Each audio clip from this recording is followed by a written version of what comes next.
All right. Hello, everyone, and thank you for joining us today. My name is Jenna Chouinard, and I'll be your host for this webinar. So our topic today is sustaining a culture of cybersecurity. And I know we have some great speakers on the line. We have Bill Kizer, cyber intelligence analyst from the Department of Homeland Security and Central California Intelligence Center, and Cody Cooper, IT manager and security consultant from DiamondIT. Just a few housekeeping items before we get started. As we go through the next hour, please don't hesitate to drop any questions that you have in our chat room, and we'll be sure to get to those in our Q&A. And lastly, the DiamondIT team will be reaching out with additional materials and to schedule your free assessment next week. So please keep a lookout for that. But with that being said, I'd like to hand it over to Cody Cooper from DiamondIT. Thank you, Jenna. Good morning, everyone. Thank you for coming today to Sustaining a Culture of Cybersecurity. It is with a lot of great pleasure that we have the opportunity to have someone from the Department of Homeland Security with us today, Bill. And so as we go through this, we're going to really rely on Bill and some of his really interesting stories to sort of paint the picture for us as to what's happening in today's cybersecurity landscape. But first, we wanted to just kind of start off with some introductions. Like Jenna said, my name is Cody. I work for DiamondIT. We're a security-focused managed service provider here in Kern County. I'll get back to security focused in a moment, but we have two offices. We were founded in 2005, and we started off as an IT training company. We were training other people how to use Windows, Word, Excel, and then we quickly, from there, sort of grew into what we became today. We have a large presence here in Kern County. Oftentimes we're on the news, we're in the newspaper. We have a large community-driven, I would say, agenda that we have to try and bring in the whole community, to try and do things for the schools, for education, to bring security awareness to everyone. And we are also the responders for ransomware for some of our first responders here in Kern County, for some of the police departments and fire departments. And so when I said managed security or managed service provider, the security-focused service provider, we are a member of the FBI Infrastructure Guard. We take that very seriously. We're part of that, and we get updates every month from the FBI in terms of what's happening within our local infrastructure and the utilities in our county. We are part of the Leadership Council for Secure the Village, and we take it very seriously in-house. We train our technicians. We use multiple tools every day, and every single one of our technicians is both DoD compliant, background checked, live scanned, and for some of us, we have additional clearances outside of that. We provide a lot of different things. Security is at the top of that list, but just business needs in general for information technology. We are very focused on best in class, on quality over quantity sort of approach. And we have a diverse team of experts that we use throughout every day that we draw from all that experience. I think a grand total, we have well over 80 years of IT experience in the room at any given moment. So definitely something that we are very proud of, and I'm very proud to represent. But without further ado, I would also like to introduce Bill Kizer. Bill, how are you doing today, sir? Hey, good morning, Cody. It's nice to be here. Thanks for asking me to show up today. Yes, sir. I'm glad you're here. With that introduction, Bill, do you want to kind of take us away? So my name is Bill Kizer. I technically work for the Sacramento County Sheriff's Department. I am an IT analyst with the County of Sacramento, or with the Sheriff's Department. I specialize in cybersecurity. So I am a cybersecurity threat analyst, or a threat cybersecurity analyst, however you want to phrase that. That's kind of who I am. I've been working with Sacramento County for well over 20 years. I probably need to update that because I think I just had an anniversary that puts me closer to like 23 years. Hey, congrats. Thank you. I feel kind of old because it seems like just the other day I was starting in this career. So anyway, and I've been in cybersecurity for about 8 years. As in the introduction, we talked about working for Department of Homeland Security and Central California Intelligence Center. And actually what that is it is a fusion center within Sacramento, and that's why I'm a sheriff's employee, because I am actually on loan from the Sheriff's Department to the fusion center. So that's kind of a little bit of who I am and a little bit about my background. So today, as we go through, I'd like to start off by saying that because I am in law enforcement, that I, by obligation, have to put this up on the slide deck, saying that anything that I talk about today is not classified and it is not law enforcement sensitive. However, this is to be considered TLP amber. And for those of you that aren't familiar with the traffic light protocol, that's a standard that the federal government has set for disclosing information that we talk about today. So this is limited disclosure, restricted to participant organizations and its clients only. So if you are recording this or you are taking video or photos during this presentation, I ask that you do not share this beyond your organization, and it cannot be publicly posted. So there we go. So CCIC. So what is CCIC? Because I'm sure that many people out there have not heard of the Central California Intelligence Center. As I alluded to a minute ago, we are a fusion center, and being a fusion center, we disseminate a lot of information. And we'll get into a little bit about the history of that in a minute. But as I did say, that we are part of the federal government, we are part of Homeland Security. So if you are familiar with some of the federal infrastructure or state infrastructure that's out there for cybersecurity, at the very top of our food chain, we have CISA, which is the Cybersecurity and Infrastructure Security Agency, and they are the lead at the national level for cybersecurity and infrastructure security. So down at the state level, we have the CalSIC, which is the California Cybersecurity Integration Center, which is technically like a fusion center as well, but they focus primarily at the state level. They focus on state entities. They focus on helping the state stay secure overall. And they deal with any cyber incidences that could damage California's economy, critical infrastructure, public and private sector. So that's the federal, the state, and now let's talk a little bit about local level. And that's where we come in. We are the Central California Intelligence Center. We basically work with all of the state, local, tribal, territorial, nonprofit organizations that are within our area of responsibility to work with them on national priorities on keeping safe and secure, either through critical infrastructure or through cybersecurity. We do physical assessments, cyber assessments, vulnerability training. We do all kinds of different things out of our center, but we primarily focus on network vulnerability assessments for the cyber team. Again, I feel an obligation because of the fact that we are federal and such, and so this is just to prove that we are, we are somebody, we are an entity. Because if you don't have a vision and a mission statement, do you really even exist? So we have to throw that in there. I feel obligated. So this is our vision, and we are the primary resource responsible for all fusion center for the fusion of all crime and terrorism related for Central California in the Eastern District. Our mission is to protect and to serve. Sounds like the good classic law enforcement line, but we do protect and serve the people of the Central and Eastern California. We try to protect from cyber threats. We do a lot of collecting, analyzing, producing products on terrorism and threats. So next slide. So here, a little bit about fusion centers. Many people I found don't know that much about fusion centers. And when I worked with earlier in my career, working with the Sheriff's Department, and even though CCIC is a part of the Sheriff's Department, I didn't even know what CCIC was, which was kind of sad. And when I first went out to the center, trying to find out what a fusion center was, it was kind of mind-blowing. So fusion centers are a concept that came about after the 9/11 attacks. The theory behind it is that before the 9/11 attacks, all the communications was siloed. So we had all these federal agencies that had their information in a silo. And the theory is, if we would have been communicating properly, we might have been able to stop the 9/11 attacks. So move forward past the attacks. Somebody got a brilliant idea about, let's make this thing called a fusion center.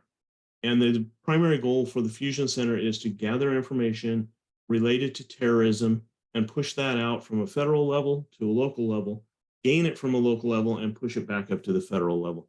So we're kind of, I guess, a choke point in a lot of this stuff, so that you can have those resources available. Well, fast forward a few more years, and then they decided, hey, we're seeing a lot of cyber attacks across the United States. Wouldn't it be nice if we had an entity that could cover cybersecurity as well? And they said, hey, we've got fusion centers. Let's just integrate this into the fusion center. So there are a total of 88 fusion centers throughout the United States. There are 5 of them here in California. Now, most states only have a single fusion center, obviously, if you do the math. And here in California, we've got 5 of them. And we will start at the very bottom down there. We have San Diego and Imperial County. That's SDLECC, and they are responsible for those 2 counties. Then we have Orange County, which is its own entity within its own county. We usually, when we all get together at conferences, we usually pick on them a little bit because they're just a little orange spot down there.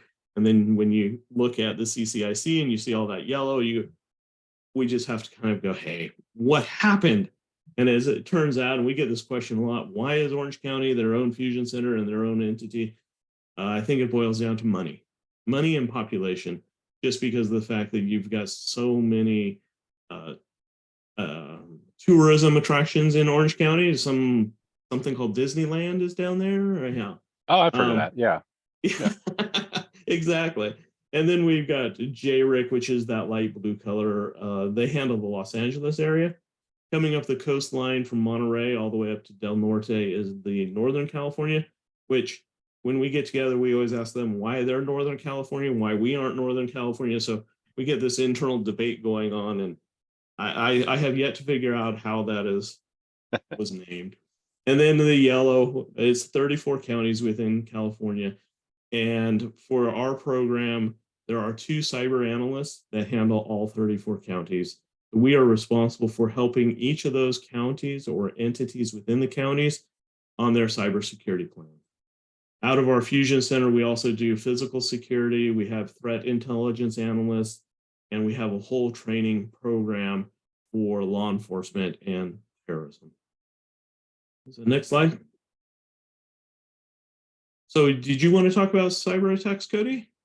I can, Bill, or if you want to go ahead and explain what we're looking at right here.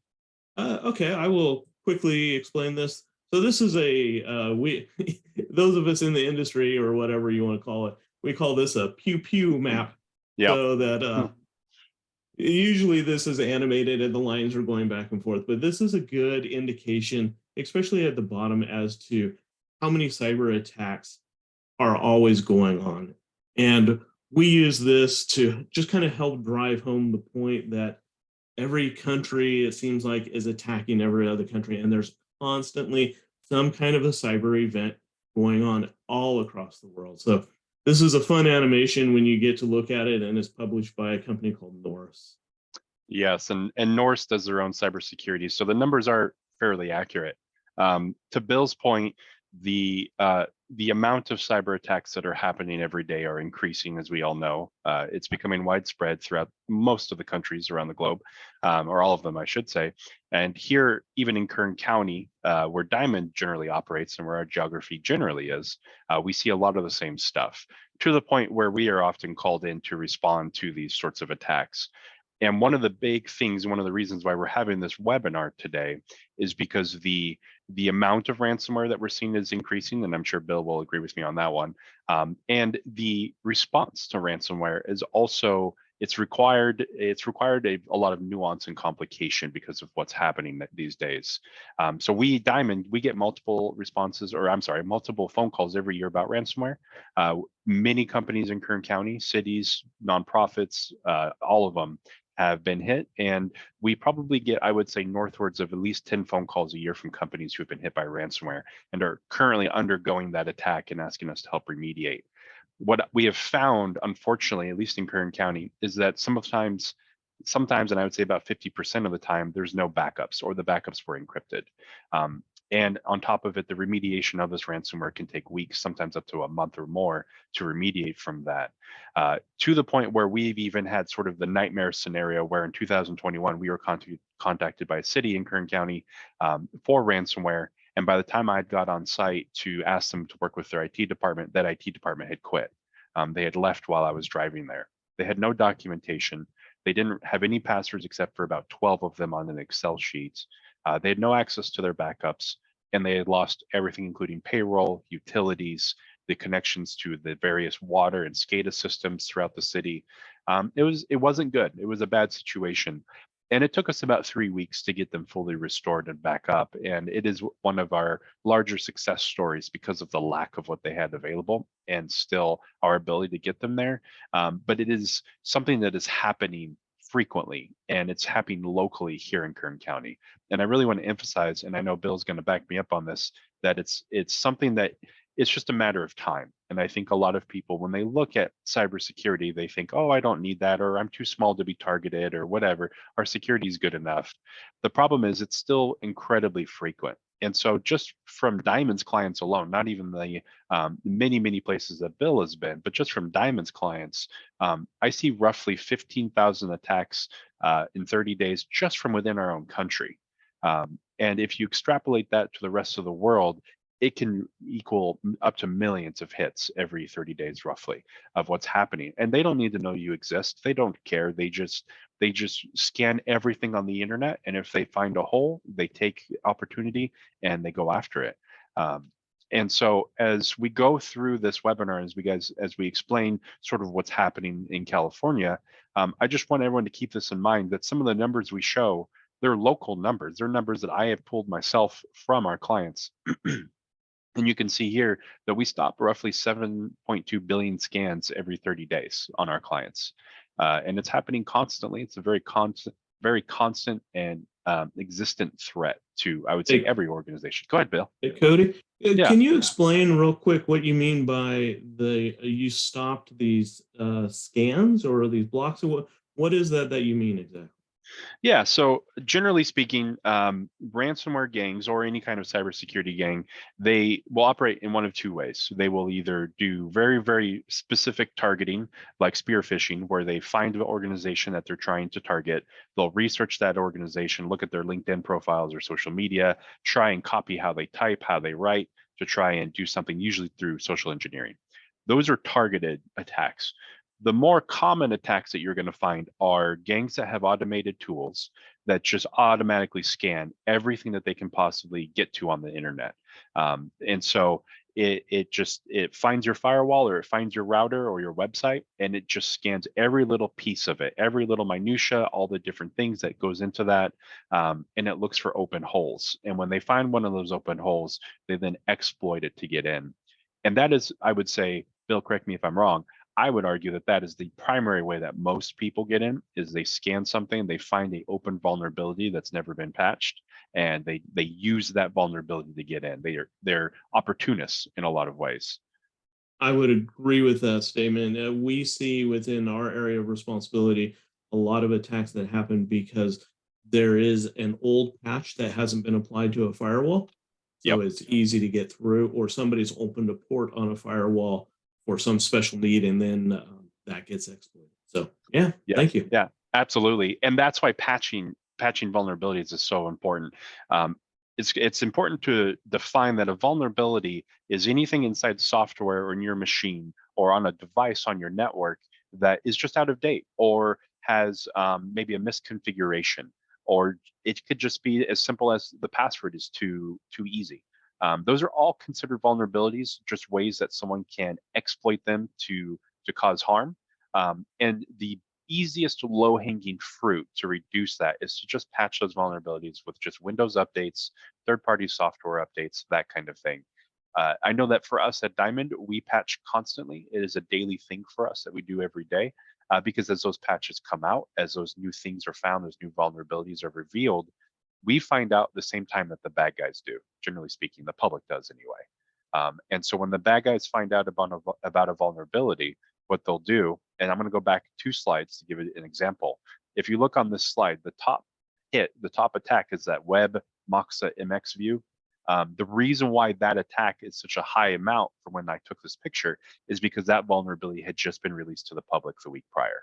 So all the gangs were trying to use this newfound vulnerability to try and get in, and they were just sort of spraying it across the internet, trying to find someone who hadn't updated their version of their website. So very targeted in the sense that they know what they're looking for, but they'll just blast it out to everyone to see if they can get lucky. And so as we go through these slides, just keep in mind that a lot of this is very much happening in our local geography and in our local cities today, and to people we know. I think it's just very important to set that stage. Having said that, Bill, do you want to give some context around what we're doing today? Yeah, so I included this slide because as we move forward through the presentation and we start rattling off, or I start rattling off some numbers and everything about attacks and cyber events, I think it's important to understand the context. So according to California Civil Code 1798.29 and 1798.82, these define what needs to be reported to the state attorney general. So 1798.29 states that notification of any California resident whose unencrypted personal information was acquired or reasonably has to be notified. So if you are part of a data breach and your information has been released, then this 1798.29 says that you have to be notified so that it's not a surprise. But also 1798.82 says that if it's over 500 people, California residents, then a notification has to go to the California Attorney General. So as we move forward and we start talking about numbers of breaches that are reported, anything over 500 California residents is reported to the California Attorney General. So that kind of gives, so if we talk about, so many number of breaches, now you have a little bit of a background as to how big those breaches can be. So here in Sacramento, because this is the easiest for me to gather data since I'm up here in Sacramento, but keep in mind that we do this throughout our entire AOR. So all of our counties, 34 counties that we service, we watch this same type of information. So in 2022, according to the Office of Attorney General, there were 214 reported data breaches. So that are copies of the notification filed with the Attorney General. So that's where we go back to the other slide, is that means that 214 reported data breaches that affected over 500 California residents. Within our AOR, which is those 34 counties, we gathered that there were about 55 incidences that were reported to the Office of Attorney General. 23 of those were in Sacramento County, the Sacramento Valley, or the very near vicinity to Sacramento. And of those 55, we found that 17 of those were ransomware attacks. So we do see a lot, and we will talk more about the ransomware that we have been seeing within our AOR, that, even like you were saying, Cody, that affects down in Kern County, which it's amazing that, like you indicated that you thought that some people think they're too small, but you're right. Attackers don't care about the size. They just want to go out. Yep, exactly. So what are we seeing within our area of responsibility? So if you think back, that whole yellow stripe of California, so that's what we're going to be talking about for a few minutes. So these are the types of attacks that we see that are not necessarily ransomware. So KillNet is a group that's responsible for doing distributed denials of service. So what a distributed denial of service is basically KillNet just gets a lot of bots, or whatever you want to call them, to attack a website or a business and try to take it offline. Usually this is kind of a hacktivist type of scenario. Maybe whoever is upset with a meat processing plant because they don't like meat, or they think it's animal cruelty. So what they'll do is they will just attack that. They don't want to do damage necessarily to the computer systems. They just want to knock them offline for a while. Then we also have been seeing this, and this one's always fun because I can never pronounce this one correctly. Oh, I believe in you. Karakurt, something to that effect. I don't. Anyway, they are a data stealing and extortion group. So they are getting close to being declared a ransomware group because they basically do the same things. They will steal data and then they ask for money to give you your data back.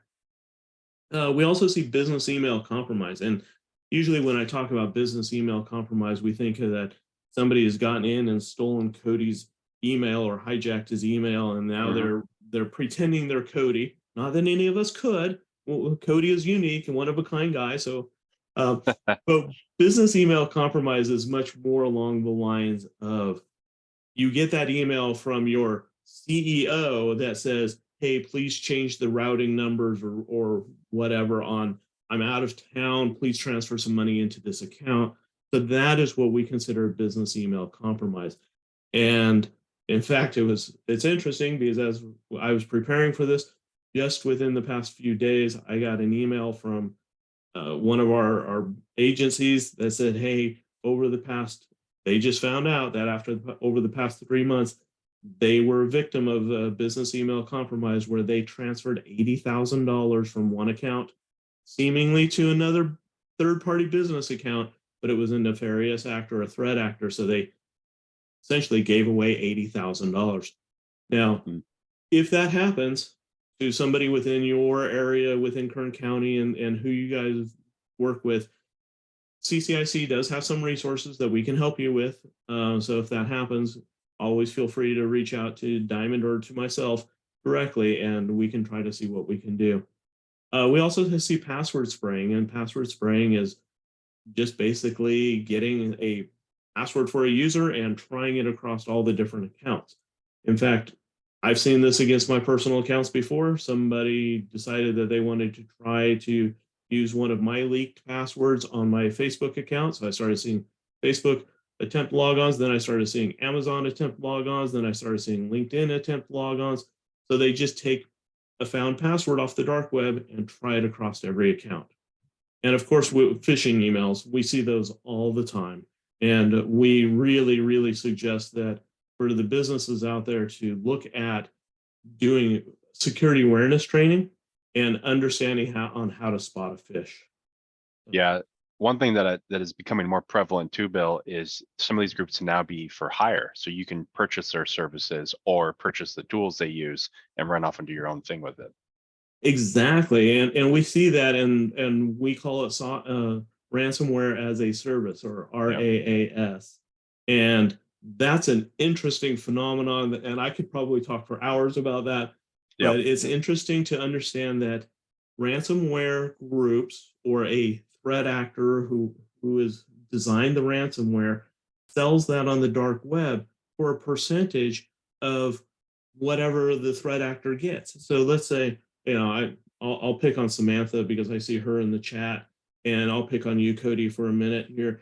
So Samantha will come to me and say, hey, Bill, I need ransomware because I want to attack Cody. And I say, sure, Samantha, go ahead. But I get 25% of whatever you get from Cody. And so she buys or rents my ransomware. She attacks you, Cody. Cody, you pay. And then Samantha gives me a 25%. Maybe Samantha she's super smart in business, so she negotiates with me and says, hey, you get 10% because I got all the risk, and I'm gluttonous, so I say, yeah, 10% is fine. So we see that, and then I also offer to Samantha 24/7 support, so she could call a hotline, call me up. I guess this is old school, so call you up, call me up, and say, hey, Bill, I'm having problems deploying this. And I go, well, okay, so I work with her. I have a support team.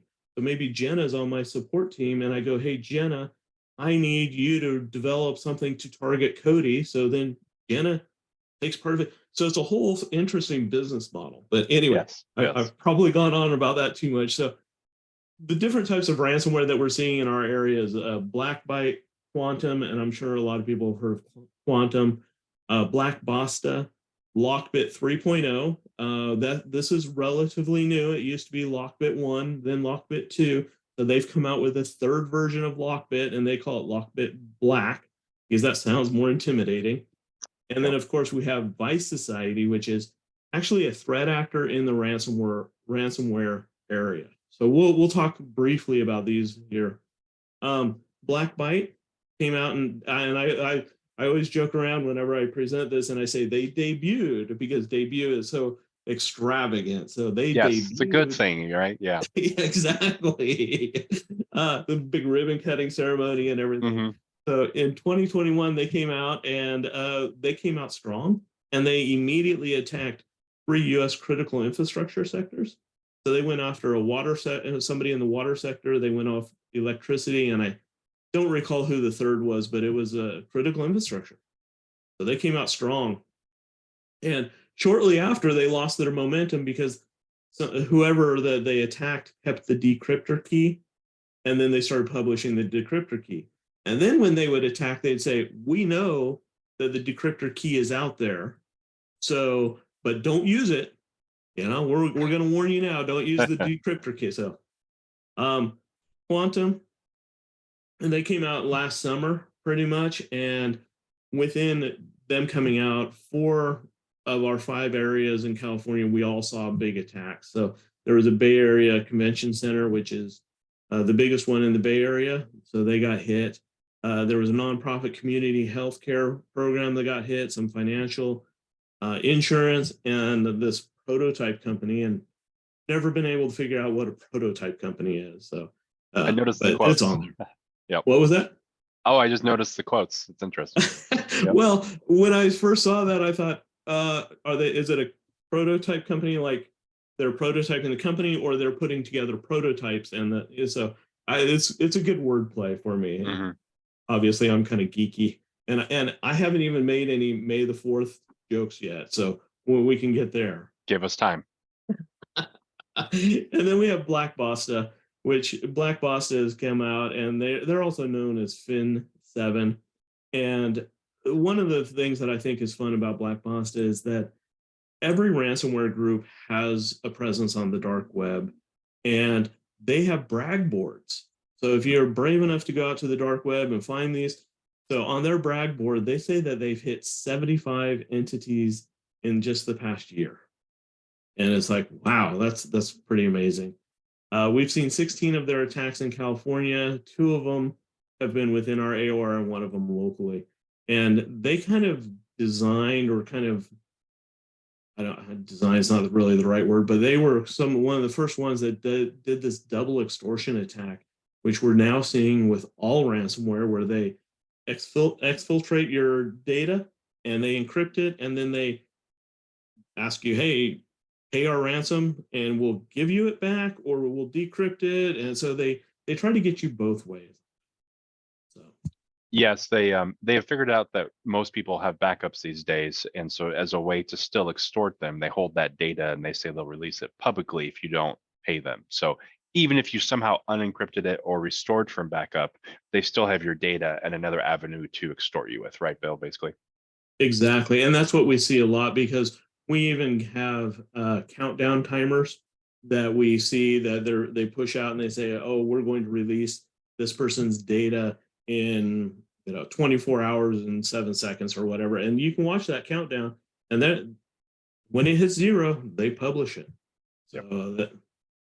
And then the other thing we're finding is that other ransomware groups will buy that data off of the dark web, and then act like they're reattacking a company. So let's say Diamond got hit, and somebody took the data, then they would sell it to another ransomware group, and that ransomware group would go, hey, Diamond, you want your data back? We hit you as well, and you guys are confused because you're like, hey, we thought we only got hit once, and now you guys, Diamond, is having to spend all this time, effort, and money to research to see if you were breached a second time.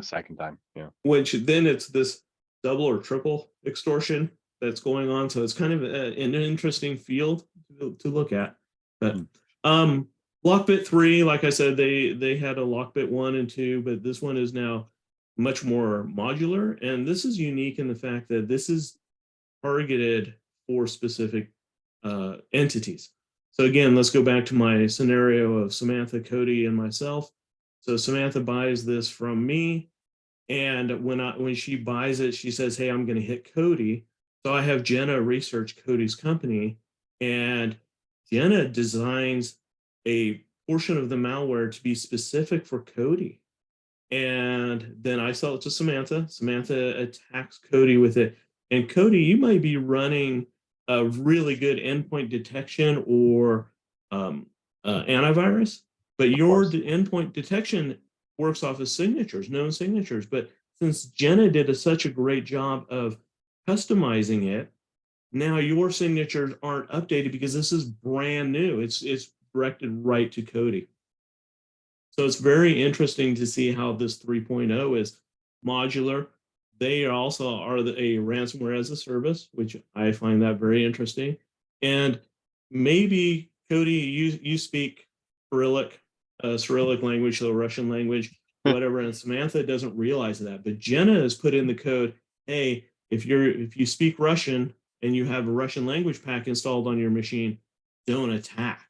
So Samantha attacks, and then it does nothing. Well, because Cody, you're speaking Russian, and this is a Russian gang, so they don't want to attack themselves. So so anyway, like I said, I could go on for days on this stuff. So, but let's go to Vice Society. This is always a fun one. This is actually Vice Society's crypto. When you get hit with their ransomware and everything's encrypted, this is what pops up on your screen. This is exactly it. And this is what popped up on LA Unified. And I think Vice Society is one of my favorite ransomware groups because they do everything with love. And that always, my weird sense of humor, that always cracks me up, because even at the very bottom of the screen, they say, all your files have been encrypted. Further instruction will be found in the text file. With love, Vice Society. So Vice Society is noble. They're out there researching you, Cody, and or Diamond, and they find your flaws, and then they exploit it, and they say, we did it to help you out. Oh, okay. I feel better now. Yeah, exactly. Oh, and give us, 200 Bitcoin while you're at it. Sure. With love. So this is why I put that up there. And the takeaway on this slide is I've done a fairly in-depth study on LA Unified. But what I want to everybody to understand, the audience, is we hear about ransomware. We hear about it's in the news. And not everybody fully understands what ransomware is or the impact of it. So that's kind of what I want to go through real quick with this slide, is that, and Saturday, September 3rd, 2022. Now, usually when I'm doing this live, I ask everybody, so what was that? What was September 3rd, 2022? Well, that was Labor Day weekend. So Labor Day weekend at 10:30 p.m., an LA Unified School District employee noticed something weird going on. And this is what we find with all ransomware, is that it's reported as there was something weird happening. We started seeing some weird things. And this person was great that they reported it. They knew who to contact and who to talk to. So they called whoever their contact was, and they started telling them, we're seeing these weird things. Well, at that point, Vice Society had already been on their systems. They encrypted everything. And now LA Unified has to start to deal with negotiations. But in the gray box, so let's talk about that for a second. So 500 gigs of data, that's quite a bit. And a lot of it was personal information, PII, but a lot of it was just random weird stuff that I looked at. But again, 500 gigs is quite a bit, especially when it's personnel records or tax Student information. Records. Yeah. But here's the point. 540,000 student passwords needed to be changed. So when I look at that and I say, okay, I worked on a help desk before. Cody, I'm sure you've worked on help desk, and kind of you're an MSP, so you do this a lot already. Mm-hmm. How do you change 540,000 passwords in days? Yeah. So, and even if you had a system for that, Bill, how do you communicate that to 540,000 people? Exactly. And to that point, good segue, by the way, thank you. Oh, you're welcome. There was a community college in the Central Valley that was hit, and they were basically digitally wiped off the face of the earth. All of their records, all of their internet records, everything was absolutely destroyed and gone. And the only way that they had to communicate out was they turned to Twitter. And so they were tweeting out and said, hey, staff, if you want to get paid, then you need to come to Building C, Classroom 4, fill out this form, bring your last pay stub that you have, and that way we can pay you. So they did not have a very good business continuity plan on how do you do business while we're under attack. They didn't have a very great disaster recovery plan either. But again, they were trying to recover everything, but they still need to do business. So how do you do business? And also with the LA Unified, 70,000 staff needed to be notified as well. So how do you change that many passwords? What is the impact to your business, to your organization, when you have to change over 600,000 passwords in a weekend? And how do you have the staffing to do it? Well, LA Unified invoked their cyber insurance. Cyber insurance helped out, but there's only so much that they can do. So they spent months trying to recover. And it goes back to the business continuity. How do you do business for months while you're recovering? You talked about the city within your area, and you guys recovered in 3 weeks. And to me, that's pretty jaw-dropping. That's impressive that you guys got them back on their feet in 3 weeks. Because most of the time, we see a lot longer periods. So this is just, this slide is just continuing the point about how prevalent ransomware is. Next slide. So Vice Society, again, they were noticed in 2021. They actually use Hello Kitty and 5 Hands ransomware. So they use multiple variants of ransomware. And they also use something called Zeppelin, even though Zeppelin, there are known keys out there right now. So you can decrypt from that without even having to contact Vice Society. This is talking about how Vice Society initially gained access. And you kind of touched on some of this as well, because you were talking about the scanning a bit ago, and they exploited a public-facing web application. So they were able to scan it, like you were talking about, and they were able to try some different credentials, and they got in. They did some PowerShell so that they could do something called living off the land, so that they could encrypt everything. They took advantage of known vulnerabilities, one of them called Print Nightmare. Yeah, then they did the whole encrypt it, exfil, and then try to get LA Unified to pay for it. And LA did not pay for it, and which was smart. And FBI these days is saying, don't pay the ransom. You're not guaranteed to get your information back, and you're not even guaranteed that the decryptor keys will work. So at this point, it just sort of encourages them, right? Exactly. It continues that trend, because, oh, I know we got paid for it. So how do we mitigate a ransomware attack? Well, offline backups, and we touched on that a bit ago too, is if your backups are offline on a separate disk, or what we used to do in the old days, we used to have tape, and so we would use tape cartridges. Well, if the attacker can't get to your backups and you're taking your backups regularly, then they don't have a lot of leverage over you, except for the fact that they will publish the data. So depending on what your data is and how important it is, but in order to get back and running, you got to rely on those offline backups. And if you encrypt all your backups and somebody steals them, they can't decrypt them. So you kind of have thwarted some of their attacks. Making sure that you have your network so it's not just a flat network. We saw one attack happen again in the Central Valley that was a manufacturing plant, and they had a very flat network. So the secretary up at the front counter was able to, if she knew how, and the software actually was installed on her machine, but she was not trained on how to change the SCADA systems. So, but software was on the machine. So if she got up and walked away and somebody knew how to change that, they were able to change the SCADA system. And we recommended, no, you need to make sure your SCADA system for your manufacturing plant is completely separate. There's no reason, no business reason to have the front receptionist being able to change the mixture of whatever it was that they were mixing. So we need to look at network segmentation.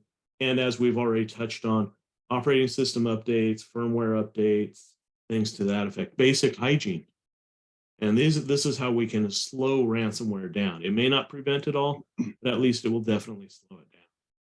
Yeah, and there's certainly a lot of technical controls that can be used, but it's also important to make cybersecurity a culture within the company, right? And to have policies behind it that tells your employees what you can and can't do with that technology, what's expected of them, making sure they're getting that sort of training. And Bill, would you agree with me that multi-factor authentication is perhaps a little important to things? Multi-factor is very important, and it's interesting to see how it's evolving over time, just from text messages or applications to actually like a YubiKey or a physical device.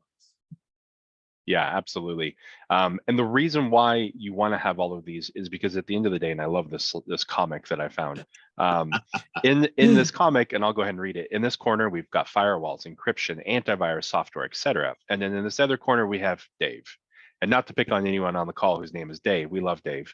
But it's complicated, right? It's technical. It's hard to really wrap your mind around all the little things that could go wrong every day. And you have just us, you have the human firewall on the other end. And if you don't train your employees, if you don't make security a priority for the whole organization, regardless of how great your technical controls are, you're always going to fail at the human firewall if you don't train them. And I think sometimes we simplify it and we just say, just look for fishy emails that seem a little weird. And we just kind of stop there. But the reality is attackers are so complicated or so sophisticated these days that is more than that. You want your users to intelligently filter through things. To your point, Bill, about Los Angeles Unified School District, the whole reason they even caught it was because an employee found it. They knew who to call. Even that surprises me because a lot of times when I ask a random employee while I'm on site, who do you can call in case your stuff stops working? They don't actually know.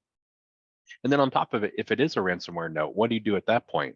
There's a lot of confusion sometimes if you're not prepared. So having well-trained, intelligent employees who know what to expect is a huge component to it. I would say this and multi-factor authentication, those two things combined will get you a good baseline to prevent a lot of the stuff that we see on a day-to-day basis. And as you go through this and you ask yourself, how do I train employees? How do I make them more aware of security? Also ask yourself, what is at risk? What are the important things within your organization that could go down? When we were talking about the cities, having SCADA go down, which is what controls all the water pumps that go in and out, the filtration system, having that go down, that would be a bad problem to have. So knowing what you have in your organization, whether it's data, people's private information, or a SCADA system, if you don't fully understand everything you have and where it's at, then you don't really know what kind of risks you truly have. And this kind of segues into the next point that if you don't have a plan on top of it, even if you do know what your risks are, it can be very, very difficult to bounce back from it. So as we go through this, keep in mind that while an organization may not necessarily need to have all of these things in a formal way, it is becoming more and more relevant in today's businesses that we have to be ready because it's going to eventually happen to all of us in some sense. And when that disaster finally does come, it's important to know how to respond to it and the kind of things that could happen. And I think oftentimes, like Bill was saying, it could be ransomware, but it's not always ransomware. So as we go through this, just kind of keep in mind, if one of your random employees had something happen first, would they know who to call? Would they know what to do?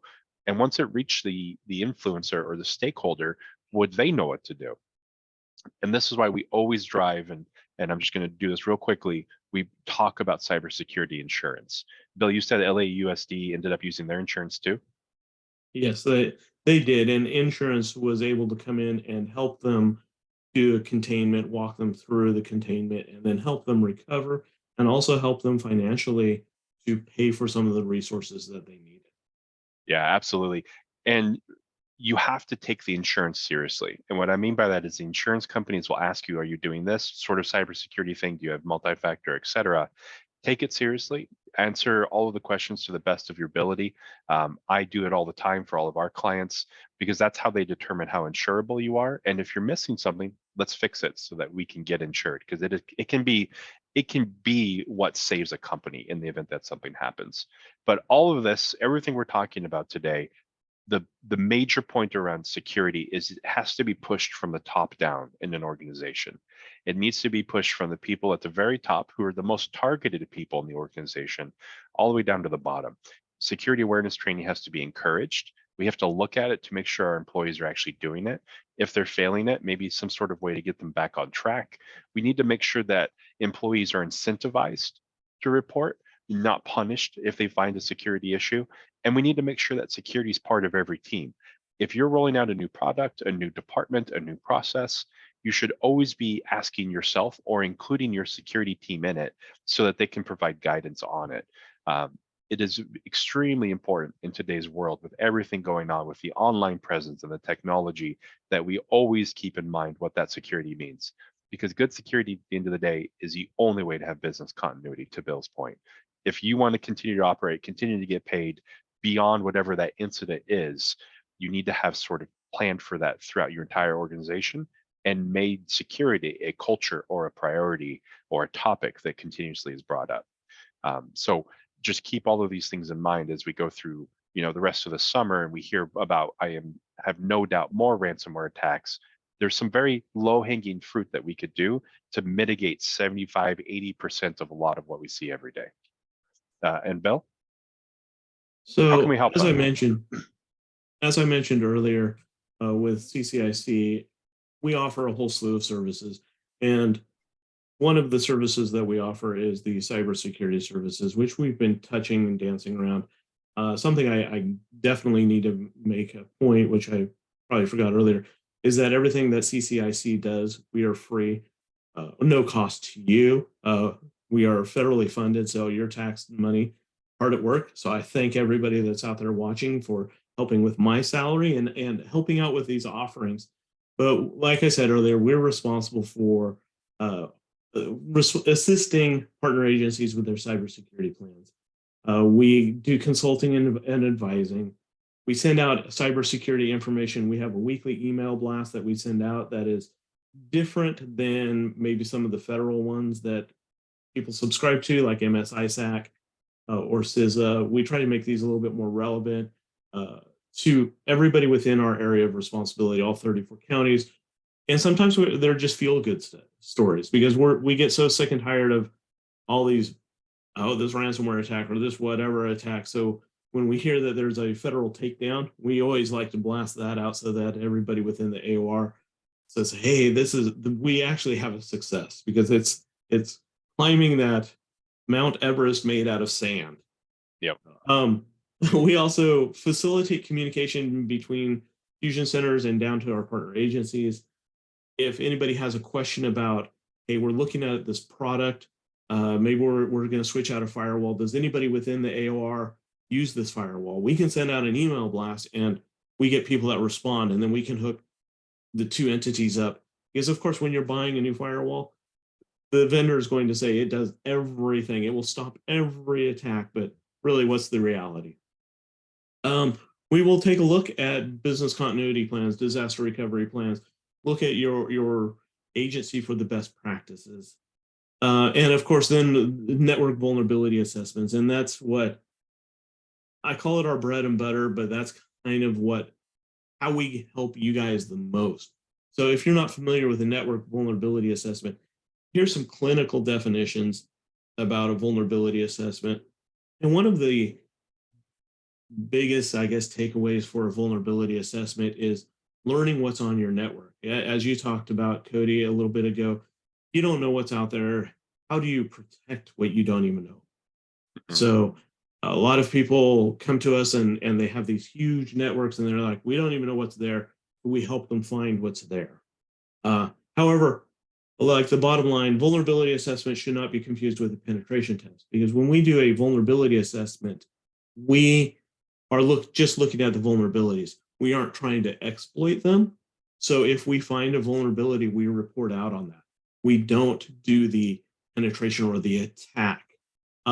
Occasionally, we'll push a little bit harder if we find something of interest. We might push a little bit to see how far we can get.